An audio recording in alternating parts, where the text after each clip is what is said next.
तो कॉन्ग्रुएंसी ये चैप्टर 7 है आपका, और कॉन्ग्रुएंसी का मतलब होता है सेम शेप। जनरली जो कॉन्ग्रुएंसी की स्टडी करते हैं ना हम लोग, वो ट्राइंगल्स की कॉन्ग्रुएंसी के बारे में करते हैं। पर कॉन्ग्रुएंसी का ठेका केवल ट्राइंगल ने ही नहीं ले रखा। हमने 7th में भी ट्राइंगल की कॉन्ग्रुएंसी पढ़ा है, हम 9th में भी ट्राइंगल की कॉन्ग्रुएंसी पढ़ेंगे, और आपके चैप्टर का नाम भी कॉन्ग्रुएंसी नहीं है, ट्राइंगल से पढ़ याद है। लेकिन इसमें कॉन्ग्रुएंसी के बारे में स्टडी, कॉन्ग्रुएंट ट्राइंगल। तो कॉन्ग्रुएंट का मतलब क्या होता है? यदि मैं ट्राइंगल की बात करूं तो ट्राइंगल में ये 2 ट्राइंगल है। आप थोड़ा मीनिंग वाली बात करें, प्रैक्टिकली बात, थ्योरेटिकल बात करें ना, यदि नॉट प्रैक्टिकल, तो मैं इसको इसके ऊपर रख दूं तो पीछे वाला नजर, और इसको इसके ऊपर रखूं तो पीछे वाला नजर ना आए, तो फिर हम बोलते हैं दोनों क्या है? कॉन्ग्रुएंट। समझ में आई नहीं बात? भाई इसको इसके ऊपर रख दूं तो नजर ना आएगा, तो ये छोटा हो जाएगा, बड़ा हो जाएगा, तो नहीं आएगा ना। तो कंडीशन ये भी डाली गई है कि इसको भी इसके ऊपर रखूं तो ये भी नजर। इस बात से क्या मीनिंग निकलता है कि दोनों की शेप और साइज क्या होना चाहिए, इस बात को बोलते हैं कॉन्ग्रुएंसी। तो ऐसा कब पॉसिबल है? जब शेप भी सेम हो और ये बात समझ में आएगी। अब कॉन्ग्रुएंसी केवल ट्राइंगल में नहीं होती यार, 2 रेक्टेंगल भी तो कॉन्ग्रुएंट हो सकते हैं यदि उनकी लेंथ और ब्रेथ दोनों क्या हो, तो मैं इसको इस पे रखूं और इसको इस पे रखूं तो पीछे वाला नजर, तो सिमिलर कॉन्ग्रुएंट रेक्टेंगल हुए कि नहीं हुए? क्या स्क्वायर कॉन्ग्रुएंट हो सकते यदि उनकी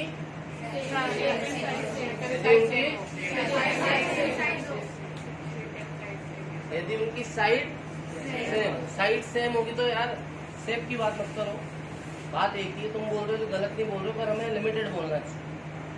साइड सेम होगी तो सेम होगा नहीं होगा स्क्वायर, क्योंकि स्क्वायर में साइड के अलावा होता है क्या? कुछ तो होता ही नहीं ना। तो स्क्वायर भी कॉन्ग्रुएंट हो सकते हैं बशर्ते कि उनकी साइड क्या हो, और 2 सर्कल भी कॉन्ग्रुएंट हो सकते हैं बेटे, बशर्ते कि उनकी रेडियस सेम हो। क्योंकि सर्कल में क्या होता है, रेडियस के अलावा कुछ और, रेडियस से तो बना सर्कल। तो यदि उनकी रेडियस सेम हो तो सर्कल भी कॉन्ग्रुएंट हो सकते हैं। समझ में आ गई बात?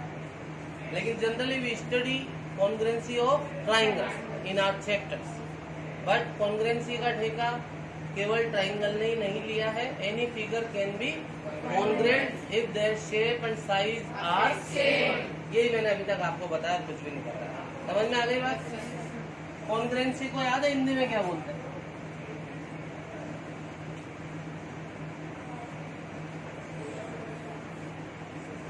ये हटा दे। ये कॉन्ग्रुएंट का मतलब होता है सर्वांग सम। संधि विच्छेद करें इसका, करो। सर्व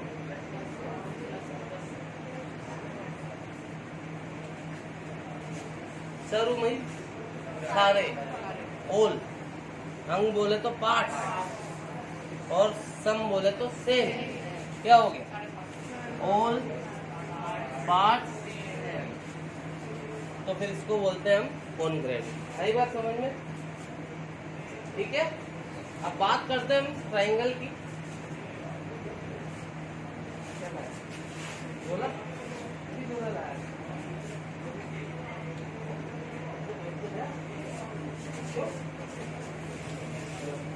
नहीं बताया क्या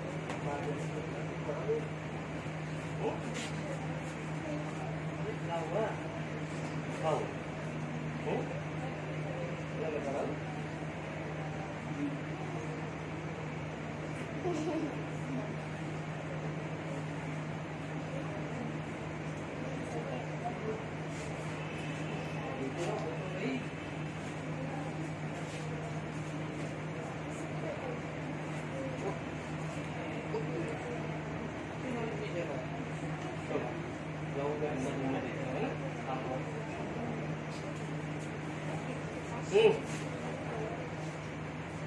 ठीक है भाई, सारे पार्ट से now again I am coming on triangle now. Can I रब? आप उतार रहे हो तो उतार लो, मैं रोक देता हूँ। यस,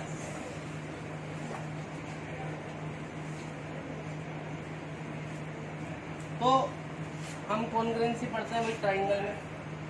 ये ट्राइंगल है अपना, देखो इधर A B C and. Triangle में कितने पार्ट होते हैं? 6। अरे 3 तो साइड है, A B, B C and A C बोल दो या सी ए बोल दो। और 3 एंगल लिए क्या यार? Angle A, angle B, angle C. Angle A को मैं बी ए सी भी बोल सकता हूँ मिस्टर पार्ट। जो बीच में होता है ना उसको पढ़ते हैं। यहाँ बीच में क्या लिखा है? ए। तो ये एंगल ए है, इसको बी ए सी बोलूँ या वट एवर। समझ में आ गई बात? एंगल बी का दूसरा नाम क्या होगा प्राग्वी? ए बी सी या सी बी ए। और सी का दूसरा नाम क्या होगा शिवांशी? बी सी ए या ए सी बी। तो ट्राइंगल में कितने पार्ट होते हैं मंथन? 9 पार्ट है। 6 ही होते हैं। हाँ, कौन कौन से? वर्टिसेज तो एंगल्स बने। ठीक है, 6 पार्ट होते हैं, 3 तो एंगल होते हैं और 3। अब जब हमने कॉन्ग्रुएंसी के बारे में पढ़ा, चलो मैं इन दोनों को ले लेता हूँ। If triangle ABC congruent to triangle PQR, यदि ये दोनों ट्राइंगल क्या है? ये सिंबल कॉन्ग्रुएंसी का है भाई। इसका सिंबल है कॉन्ग्रुएंसी का मतलब क्या होता है Anushka? Same shape, all part same, यही होता है ना। तो कितने पार्ट है यहाँ पे? 6। इनके दोनों के 6 पार्ट्स क्या होने चाहिए? सेम। तो यदि दोनों ट्राइंगल कॉन्ग्रुएंट है तो हम लिखेंगे देन, ये देखो फर्स्ट 2 प्लेस पे क्या लिखा है? और यहाँ फर्स्ट 2 प्लेस पे ए बी किसके इक्वल होगा? और ये बीसी साइड किसकी इक्वल होगी? और यदि मैं ए सी बोलूँ तो किसकी इक्वल होगा? और यदि मैं सी ए बोलूँ तो? ये सिमेट्री आप 7th क्लास में बताते हैं। तो मैंने यहाँ लिखा सी ए इक्वल टू आर। एंड जब 2 ट्राइंगल कॉन्ग्रुएंट होते हैं तो उनकी तीनों कोरिस्पॉन्डिंग साइड्स क्या बोलते हैं? कोरिस्पॉन्डिंग मतलब सेम पोजीशन वाली। फर्स्ट 2 प्लेस पे क्या लिखा है? तो यहाँ फर्स्ट 2 प्लेस पे क्या है? अब एमसीक्यू का संबंध था इसमें। आपको बोलेगा यदि ऐसा है तो एसी किसके इक्वल होगा? वहाँ ऑप्शन आपको लिखना पड़ेगा, एसी लिखना ना फर्स्ट एंड थर्ड, तो आप क्या लिखोगे? ये सिमेट्री 7th क्लास में सिखाते हैं आपको कॉन्ग्रुएंसी। अगर यहाँ वहाँ एमसीक्यू में लिखा रहेगा, बताओ एंगल बी किसके इक्वल आएगा? आर के इक्वल नहीं लेगा। अगर बीच में है तो यहाँ बीच वाले एंगल को लेना। ये 7th क्लास की बात है। तो अभी एमसीक्यू में बनता है इनका मैटर। समझ में आया नहीं? लेकिन अब बाई दी टाइम जब हम इसको पढ़ते हैं ना, बड़े बड़े सम करने लग जाते हैं तो सिमेट्री नेग्लिजिबल हो जाती है बात। फिर हम कुछ भी ठोकते रहते हैं। समझ में आई नहीं बात? और वो कंसिडरेबल भी है। जब आपकी कॉपी चेक होती है, आप सम करते हो तो कंसीडर भी की जाती है कि भाई चल रहा है। अब उस सिमेट्री से इतना मतलब नहीं। लेकिन एमसीक्यू वगैरह जब सम आएंगे, फिल इन द ब्लैंक्स वगैरह सम आएंगे जो कि जनरली देती है, टीचर्स देते हैं, तो उसमें ये चीजें मायने रखती हैं। मैंने क्या बताई, बात समझ में आई आपको? एंगल सी किसके इक्वल होगा शिवांशी? एंगल आर के, है ना। एंगल ए बी साइड किसकी इक्वल होगी? यहाँ से पी क्यू की, क्योंकि ए बी फर्स्ट 2 प्लेस पे और यहाँ फर्स्ट 2 प्लेस पे P Q. Are you getting me what I am saying? MCQ के लिए तो ऐसा बोलते हैं कि भैया 2 ट्राइंगल इक्वल है, कॉन्ग्रुएंट है, तो उनके कॉरेस्पॉन्डिंग पार्ट्स क्या होते हैं? सेम। तो ये तीनों साइड आ गई। अब बचे क्या? 3 एंगल ए किसके इक्वल होगा? Angle B, angle Q, angle सी।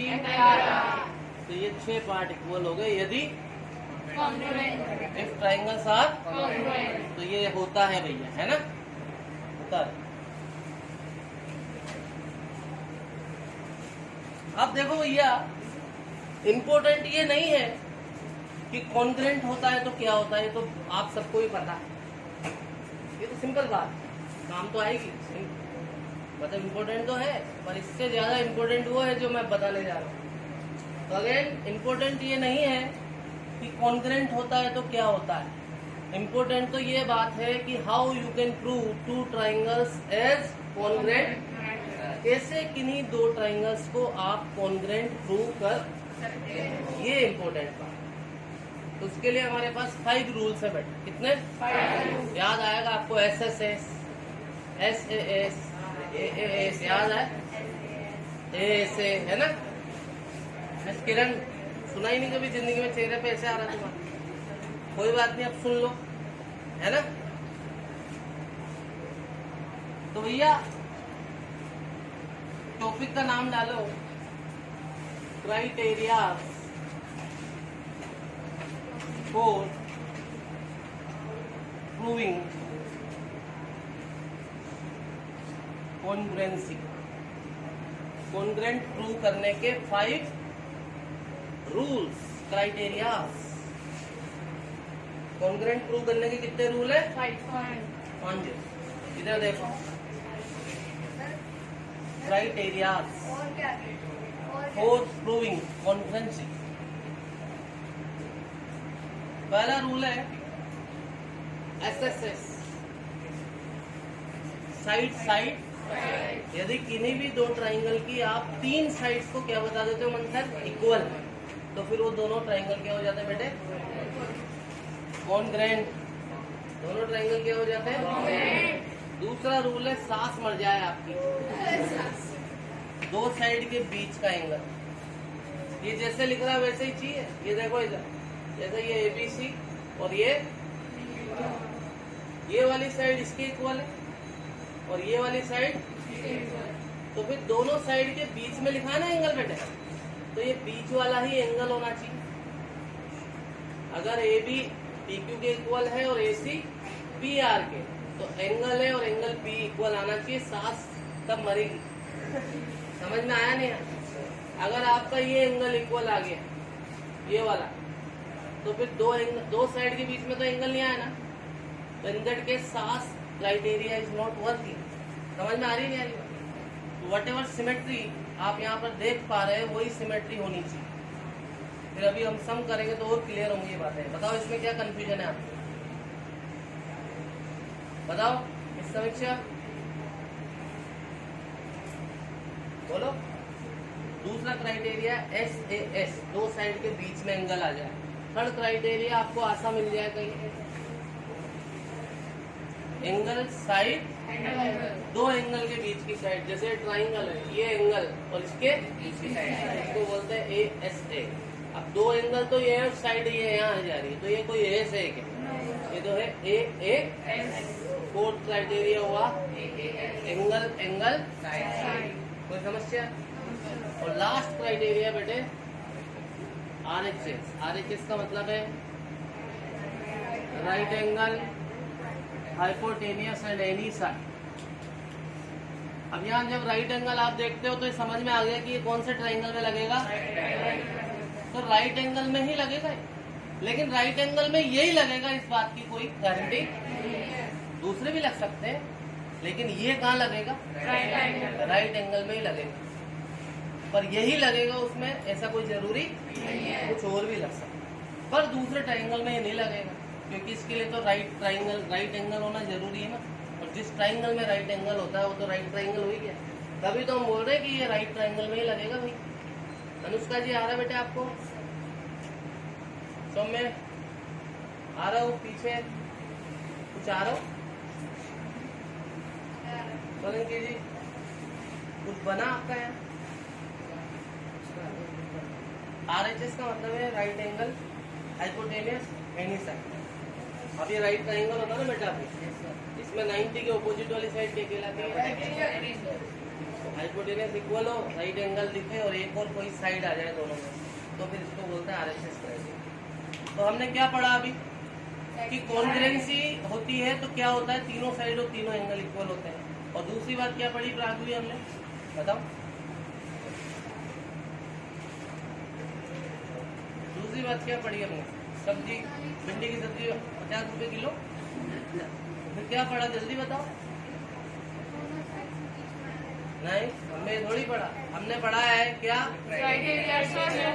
कॉन्ग्रेंसी प्रूव करने के कितने रूल है, कितने रूल है, तो वो ये रूल है। एक्स का मतलब क्या होता है, साइड।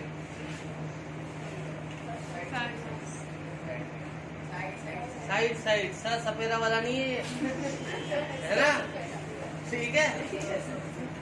उतारो, कोई बात हटा दे भाई। तो now very important thing again देखें आप, एक वर्ड पूरे चैप्टर में काम आता है बेटे, हर सम में 99.5% सम में ये वर्ड काम आएगा। उस वर्ड के क्या मायने और क्यों उसे यूज करते हैं और कैसे यूज करते हैं, उसके लिए मैं एग्जांपल लेके आपको समझा रहा हूँ। That word is simplicity.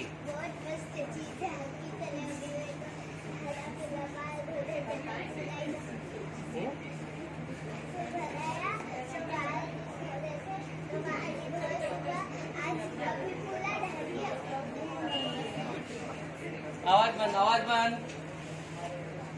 देखो बेटा, देखो इधर देखो,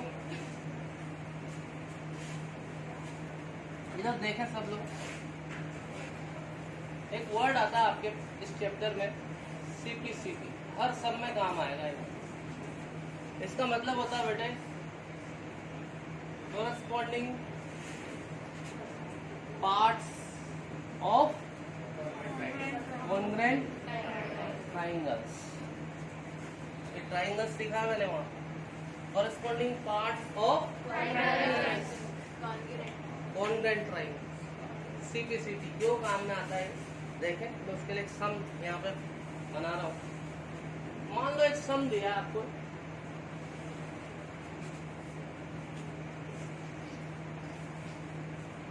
ये 7 है, 7 है, 6 है, 6 है और ये 70 है और ये, और उसने बोला ये डायग्राम देखे कि प्रूव करो कि BC और QR क्या होनी चाहिए, इक्वल।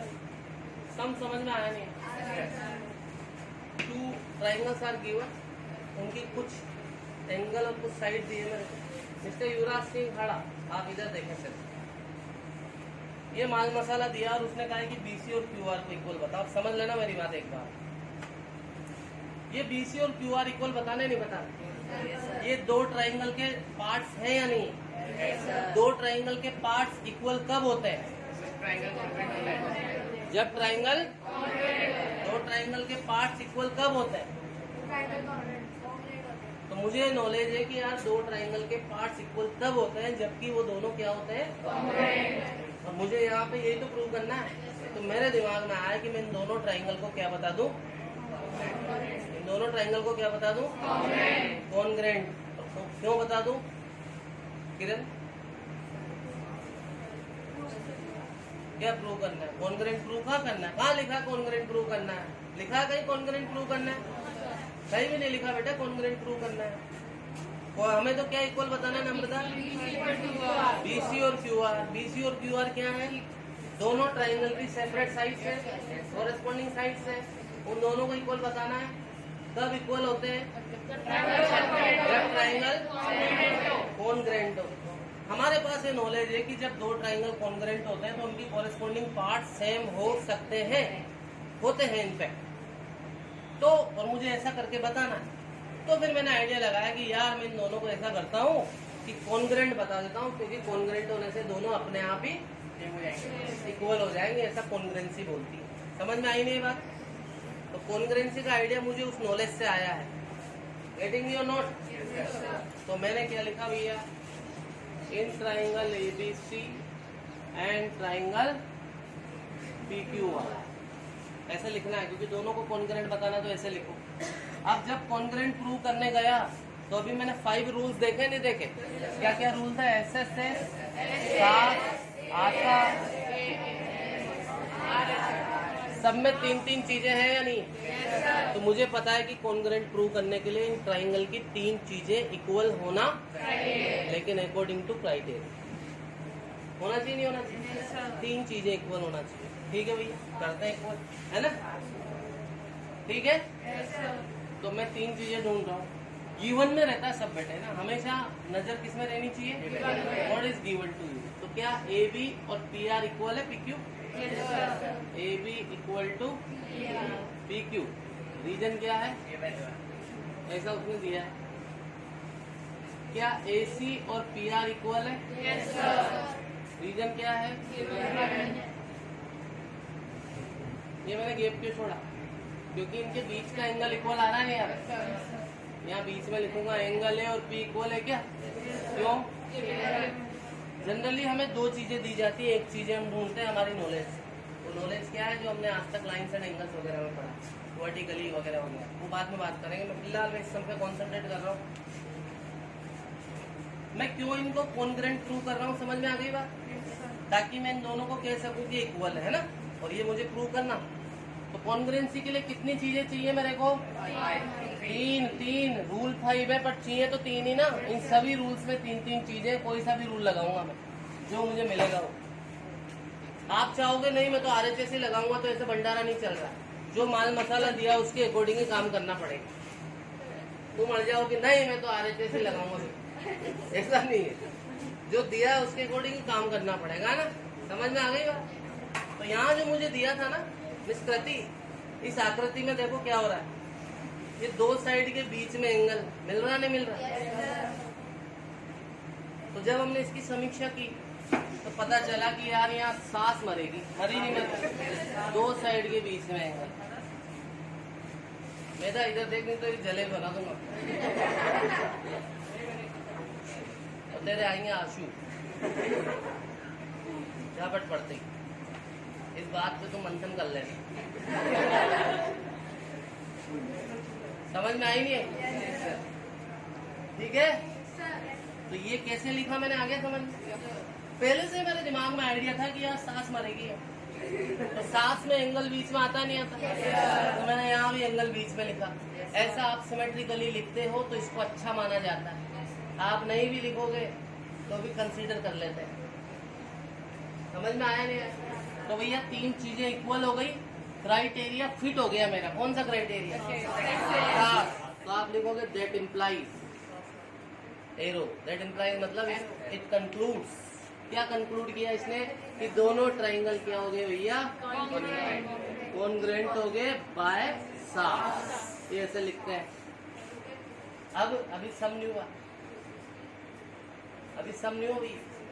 अभी तो ट्राइंगल क्या हुआ है? अब मैं उससे बोलूंगा हाथ जोड़ के कि भैया जी ये दोनों ट्राइंगल कॉन्ग्रेंट है, और कॉन्ग्रेंट होने पे क्या होता है? सारे पार्ट्स।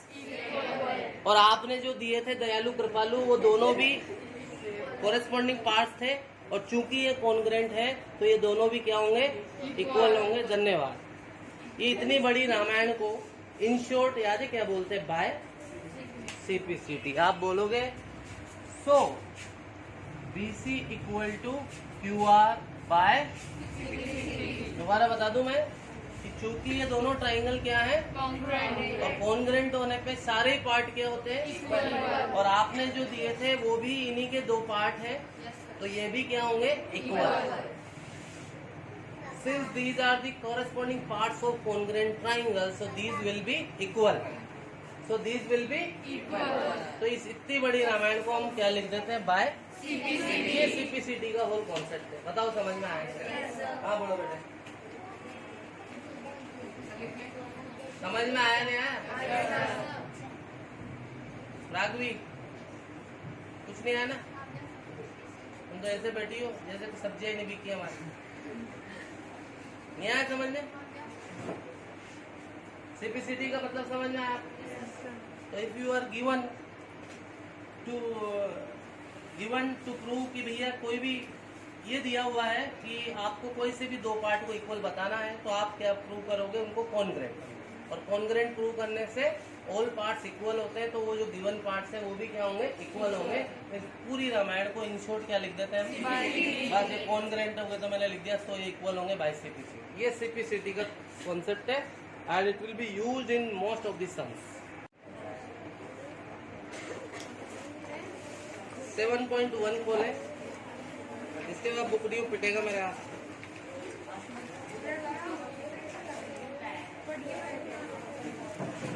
दीदी तुम्हारी बुक पढ़ी है अंदर?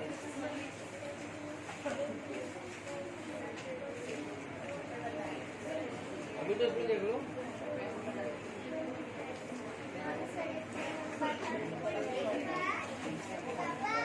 ओए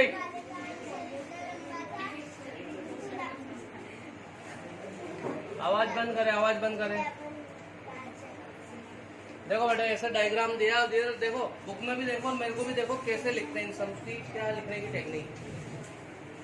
it's a practice and you इधर देखो, ये डायग्राम दिया है, बनाना पड़ेगा आपको।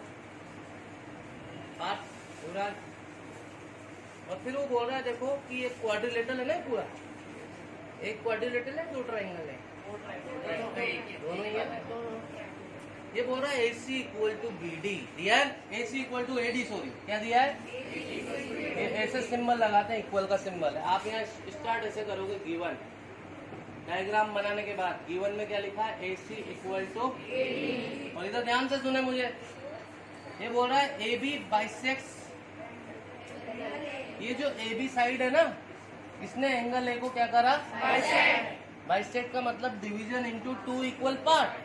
तो इसको मैथ्स में लिखूंगा मैं, एंगल 1 और एंगल 2 इक्वल है या नहीं है, angle 1 equal to angle 2 as AB bisect angle A।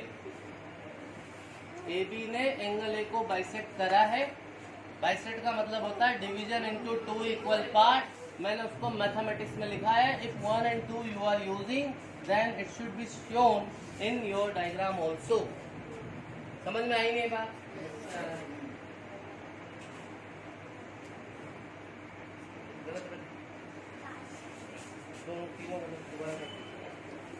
समझ में आया नहीं?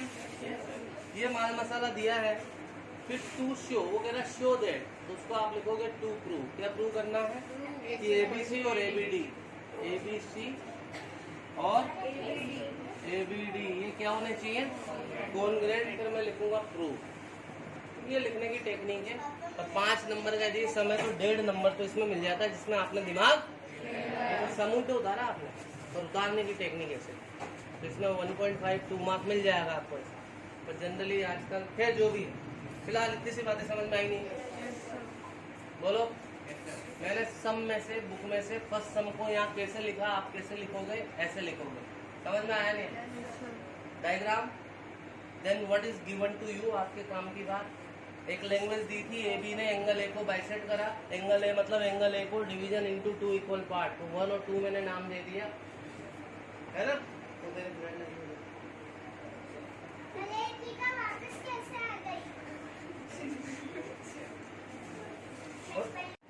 एक नया ऐप डाउनलोड किया, उसमें नहीं नेट और उससे क्या है कि कुछ चले, फिर कोई बात नहीं। इधर देख लो, ज्यादा दिमाग ना लगाओ। ओ आंवले आदमी, इधर डायग्राम बना नहीं आ रहा भाई को, देखो इधर। अब इधर देखो, बस लास्ट समय इन दोनों ट्राइंगल को क्या बताना है, कॉन्ग्रुएंसी के लिए कितनी चीजें चाहिए, अकॉर्डिंग टू आवर क्राइटेरिया। 3 चीजों में से सुन लेना, हर सम के लिए हमेशा के लिए बात बता रहा हूँ, 5-7 दिन चलेगा। 3 चीजों में से जनरली 2 चीजें गिवन में मिल जाती है। कभी कभी 3 भी मिलेंगे और कभी, बट जनरली कितनी, और एक चीज हमें ढूंढनी पड़ती है भैया। कहाँ से ढूंढनी पड़ती है? हमारी जो नॉलेज है ना, vertically opposite angle, alternate angle, corresponding angle, कोई कॉमन आ रही हो चीज, तो हमारी जो नॉलेज है ना, वो नॉलेज काम में नहीं है। तो यहाँ मुझे इन दोनों ट्राइंगल को क्या बताना है, तो कितनी चीजें इक्वल चाहिए, 3। खूब पढ़ा तुमने 7 से 8, तो 3 चीजें इक्वल चाहिए। तो भैया ढूंढे, गिवन पे नजर जाएगी। पहले क्या लिखा है सबसे पहले, तो ABC में तो AC और ABD में इक्वल है नहीं है, आप यहाँ लिखोगे क्लियरली। पिछले सम में मैंने लिखा था in triangle this and this, लिखा था नहीं लिखा था, क्योंकि वो ट्राइंगल मैंने सोचे थे, तो हमारी सोची हुई चीज बतानी पड़ेगी ना आपको। अब ट्राइंगल में नहीं सोच रहा, जो जीजा जी बोलेंगे वही करेंगे। उन्होंने बोला इनको कर दो, तो फिर मैं वापस लिखूं in triangle ABC and ABD, इसकी क्या जरूरत है? उसने जो दिया मैं उसके बारे में तो लिखूंगा। समझ में आई मेरी बात? ट्राइंगल्स के बारे में मुझे दिया हुआ था, दोबारा मुझे उसका नाम लिखने की जरूरत नहीं है। और जब ट्राइंगल्स के बारे में मैं सोचता हूँ कि यार मैं इनको प्रूव करूंगा, तो फिर उन ट्राइंगल्स का नाम मुझे देना पड़ेगा। तो यहाँ उसने ट्राइंगल दिया था तो मैंने लिखा नहीं है in triangle this and this, और फिर भी आप लिख दो तो कोई टेंशन। तो मैं डायरेक्ट स्टार्ट कर रहा हूँ कि clearly AC equal to, reason क्या है भैया, गिवन है। सेकंड चीज एक और है, इस ट्राइंगल में एंगल 1 और इस ट्राइंगल में इक्वल है या नहीं है? तो angle 1 equal to angle 2 reason. और एक चीज मेरे को ढूंढनी है, क्या AB साइड इसमें और इसमें आ रही है दोनों में? तो AB इज कॉमन, इसको क्या बोलते हैं, या तो आप लिख दो AB इक्वल टू AB, क्योंकि AB साइड इसमें भी, ऊपर वाले में भी, और इसको बोलते हैं Shivanshi AB is common. AB is common, ये हमने ढूंढ लिया। अब देखो क्राइटेरिया डिसाइड करो, एक ट्राइंगल पकड़ो, दो साइड के बीच में एंगल आ रहा नहीं मरा, कौन मरा, खत्म काम। आप लिखोगे that implies triangle ABC congruent to triangle by. एक बार सोचो आया नहीं आया, एनी कंफ्यूजन के नाम सौम्य, विभाग, सुरक्षित, आरव, युवराज, आर्ट, संस्कृति, बोलो बेटे। तीन चीजें इक्वल बतानी थी, दो चीजें उसने दी थी, एक चीज मैंने ढूंढ ली, क्राइटेरिया फिट कर दिया मैंने। क्राइटेरिया फिट होना जरूरी। इसके देना एक सिर पे जोर से देना, पीठ जोर से, तो पीठ पे इसके।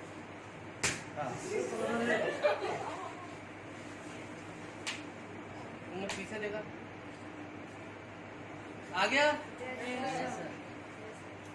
अब उसने बोला था प्रूव करो, तो हो गया ना प्रूव।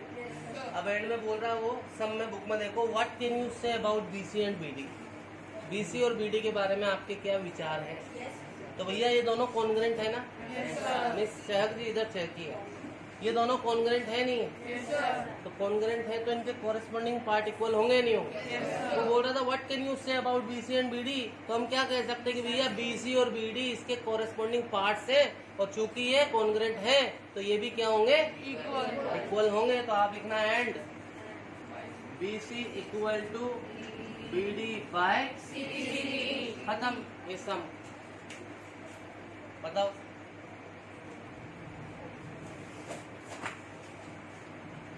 क्या बताना है, बता दो दोबारा। और हर चीज, हर लाइन मैंने दो बार ही बताई है मुझसे। मालूम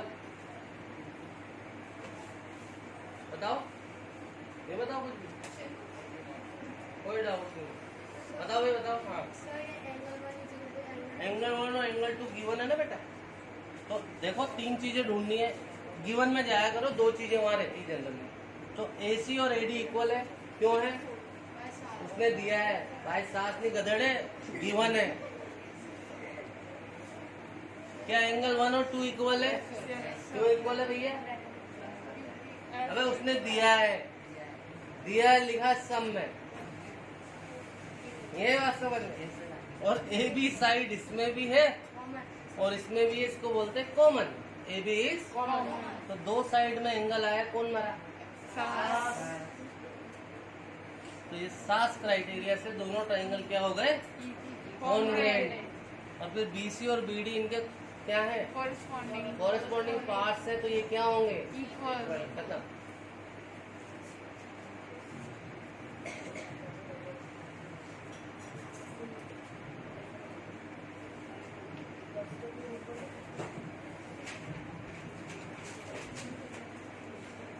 कल से रिकॉर्डिंग करें तो इसको याद दिला देना, इसको डाल देंगे।